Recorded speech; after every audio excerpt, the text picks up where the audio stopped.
Hello world of YouTube and welcome to another listening log aside for 2019. This is the segment where I take a look at the EPs I checked out over the last couple of months and review them for you guys. I have 5 on the docket, not a whole lot, but let's go ahead and dive in. This ain't the type of boy you bring home to meet dad. I heard your homies think this won't end well, take up your time. Released just in time for Valentine's Day, Mayday put out an EP called The Thinnest Line Part 2, and it's all about sensuality and smoothness, or just women in general and lust. There's a lot of different pieces of the romantic puzzle they're pulling at, whether they be one night like sort of flings or this woman that you've just been fiending after for months. There's a lot of different tones, but it all goes around the subject of love or lust. And I think it pulls together pretty well conceptually. I think it's tight.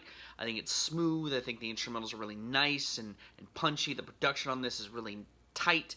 And Burns and Wreck keep it good with their verses. I like the way that they trade off of each other. I've always loved Mayday's sound. I don't talk about it much, but I've talked about Burns and Wreck's solo material on the listening logs for the most part. And I've talked a little bit about Mayday in there as well. But I like these guys. I think that they're nice. I think they're still one of the more consistent acts that's been signed to Strange Music. And this is a nice piece of that puzzle as well. I give this thing like a 7 out of 10. Really fun release, really good release. I should have reviewed it back when I did the first listening log, but I just didn't get to it around that time. But I'm glad that I got to it now. I'm glad something good came of Valentine's Day that wasn't that fucking Pornhub EP, because that sucked, and this doesn't. Running back to you, I try to refrain. I was following the strange train by listening to former artist of the label, Brotha Lynch's Torment EP. And Brotha Lynch is an icon in the horrorcore scene. I've been following him for a while. I've name-dropped him a couple times in older videos. You know, he's an artist that I've been following for a while, and I like a handful of his albums that he dropped throughout while he was on Strange. Some of the tracks he dropped on, they were really, really nice. And this EP is of a similar ilk. It's very creepy and lurching, but it's not as biting, which is what's shocking to me. Like, he put out an EP a couple of years back, and I wasn't too sold on it because the production wasn't, up to snuff. And while the production is up to snuff here, he pulls back on a lot of the horrorcore, isms, which is fine. But when he does bring it out, it feels disjointed when against these more smoother cuts with, like, R&B singers on the hook that have nothing to do with this typical style that Brotha Lynch aims for. And then while I respect that he's, not just going one note, I feel like the notes he's putting together don't pull together to anything consistent. I also think this thing is just really brief.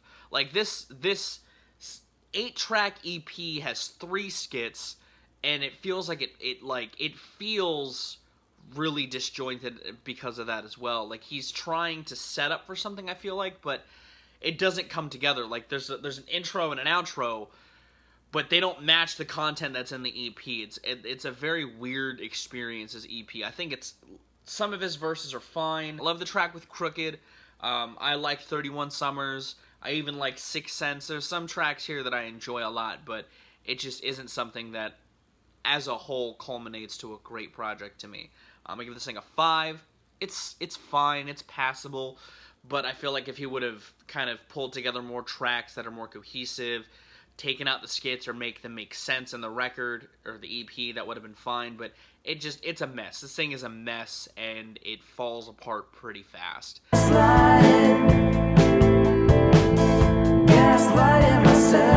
Podcast compadre, friend of the channel, Mark Berman, dropped a new EP under the moniker Fully Involved Participation Trophies. And he specifically did not want my input on the behind the scenes of this record because he wanted me to talk about it.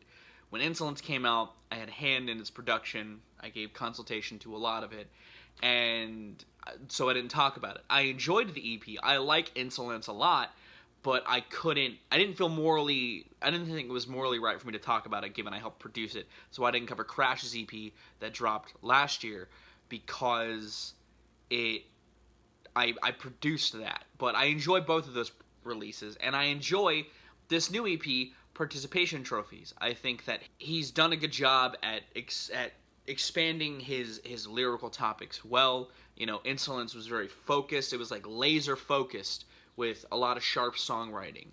But on participation trophies, he does a good job at branching out and talking about other aspects of his life, his philosophies, and all that sort of stuff. And I will say, as somebody who knows Mark, this feels very indebted to his personality and his character, and I like that he finds a way to take his very self-deprecating humor and write it into a good song like Gaslighting, or taking those kind of subtle moments of meeting a person, almost like like the beginning of Eternal Sunshine, the inner monologues of Joel in If for Just a Second. You know, I like I said, I like Simmer's lyrics a lot, and yeah, the songwriting on here is just, it's really tight, and I like it a lot. And I think that they culminate to some really nice lyrical moments. I think that the hook work on here is fantastic. Like, I love the hook of Simmer and If Just for a Second. I think they're so catchy, so earwormy, and the whole EP is produced very, very well.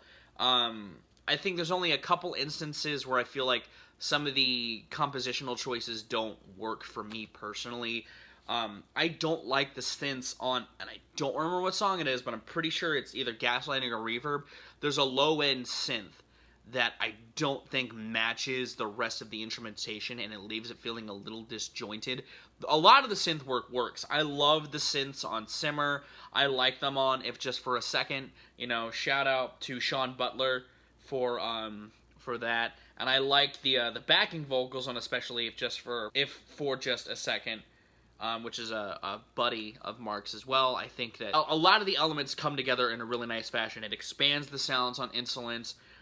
It feels a little less tied to his influences. Like, Insolence is great. There's some moments where you can tell he's inspired by X, Y, or Z. That's less apparent on participation trophies, and Mark does a good job at finding his own voice. I'm glad I could sit here and talk about it without feeling morally unjust. Even though I heard Simmer a couple years ago, I don't think you used any of the production tips I gave you then, and it sounds like it's a part of that puzzle. Like, hearing Insolence and Crash's things, you could tell I had a hand in them. You can't tell that I even listened to Simmer or anything on there, so there you go. But this is great. This is a really great EP. If you like sharp written alt-rock in the vein of, you know, your Car Seat Headrests, or your They Might Be Giants, or even just a little bit of early Weezer, check out Fully Involved and check out Participation Trophies. I like this EP a lot. I'm giving it an 8 out of 10. Phenomenal work, Mark. You're getting good, boys. You're getting good. Got me weak, you did sweeping underneath my feet. Speak as we peak. Daren von Gerdener is a guy who I've known about for years because he's been affiliated with people on the internet that I watch, like William Haynes, the SourceFed guys. He's with that crew. And I've heard snippets of his music here and there, but this is his first full release I've checked out, Lemon Grove. And I like this. I like this a lot. I think it's very, very solid, and I like the way Daren has carved out his own place in the alternative R&B landscape. It doesn't sound indicative, or it doesn't sound derivative of anybody in the scene right now.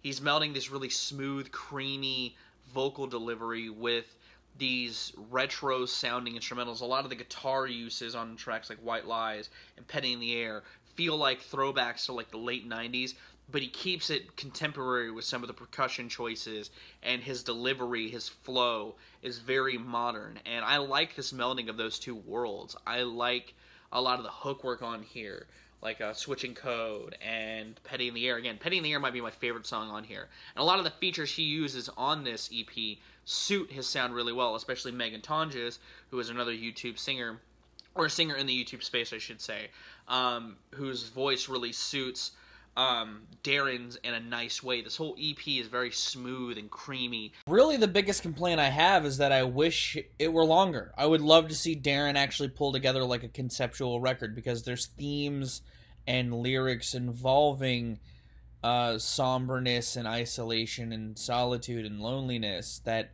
works really well, and Daren knows how to pen a good song, a good verse around a tight hook. and I'd love to see him make a full concept, like a fully realized record. And buttery in the best way possible. I like this thing. I think it's very, very solid. I don't think it overstates its welcome. I think it's tight. I think it's very catchy. If you like a good catchy, sort of somber feeling EP, check out Lemon Grove. It's a nice listen. Daren, I dig it a lot. And I think that this is a great entry point for me personally, because I dig the vibes, I dig the tone, and it's good. I give this thing a 7 out of 10. Fantastic work, my dude.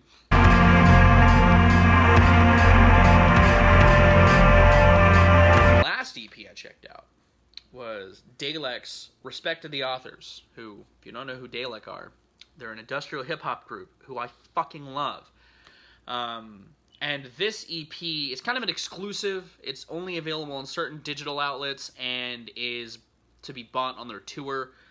But it's the internet. You know, somebody's uploaded it to YouTube. And it's really nice. It's very nice. It takes a lot of the sounds from Asphalt for Eden and Endangered Philosophies and mashes them together. You know, Respect to the Authors has that very dense, turntablistic influence sound that's on their early stuff and on Endangered Philosophies. Same thing with Molten. Molten's very dense, but tracks like With These Mics and even parts of Molten and Defiant get very harmonious with their sounds. It almost sounds like rapping over shoegaze, and you know, a lot of the lyrical prowess is very abrasive and harsh, and Dalek just kind of spits smoothly over it. You know, his deep rasp suits these dark instrumentals very well. You know, he's talking about shit like his icons and people's icons and talking about stuff like that. And it's dope. It's dope. It's got the same lyric sheet of a Dalek release, but it does a good job at balancing the two sounds that they've been toying with over the last couple of releases very, very well. I like this thing. I like this thing a lot. I think it's very powerful. I think it's very abrasive and harsh in all the right ways. Even Steak Harbor is like very, I don't want to say minimalist instrumental, but it's very sparse and it's very droney. It's awesome, and I like what they're pulling together on there, and I hope that they explore some of these sounds more on a future album. I give this EP an 8 out of 10. Very nice. If you like Dalek stuff, you'll like Respect to the Authors a lot. It's got a lot of the things that their early work or their other work has had in droves, but it expands upon it little by little, which is what an EP is supposed to do. What a good EP between albums is supposed to do, to me personally. And that's what I've listened to over the last couple of months, the EPs I've listened to. I have one in the queue right now that I meant to get to before I dropped this, but that didn't happen. But hopefully you enjoyed this. What are your thoughts on some of these EPs? Have you listened to them? Let me know. If you have any EPs you would like for me to check out, feel free to do so. I have some on the docket that aren't requested as well that I'm both looking forward to and not looking forward to in any capacity. But I'm going to get out of here. Thank you for the support both on here and on Patreon. I have been Vowel Rack. You guys can videos, live situations, and I'll see you another day.